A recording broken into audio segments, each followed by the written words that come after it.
যদি কারো দরিদ্রতা থাকে, অভাব থাকে, যদি কারো ন্যায় এবং ন্যায় বিচারের ক্ষেত্রে তার ব্যারিয়ার থাকে, যদি কারো মনকে সে বিনয়ী করতে চায়, এবং যদি কেউ অন্যের কষ্ট যেন সে না পায় এখান থেকে নিরাপত্তা চায়, আল্লাহর কাছে সেই বিষয়ে দোয়া করতে পারে। আল্লাহ নবী শিখিয়েছেন, আল্লাহুম্মা ইন্নী আউযু বিকা মিনাল ফাকরি ওয়াল কিল্লাতি ওয়াল যিল্লাতি ওয়া আউযু বিকা আন আযলিমা আও উযলামা।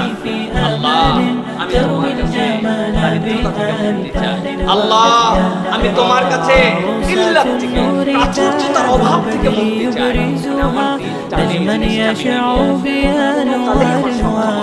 আমার আমার এইটুকু অন্তত দিও যে আমি যেন আমার রেঞ্জের মধ্যে এই জিনিসটা নিতে পারি, এফোর্ড করতে পারি। আল্লাহর কাছে এইটুকু চাও।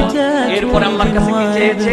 আল্লাহ ওয়া জিল্লাহ, আল্লাহ অপমান অপদস্থতা থেকে তোমার কাছে হেফাজত চাই। আর দুইটা ইউনিক জিনিস থেকে তোমার কাছে পানা চাই।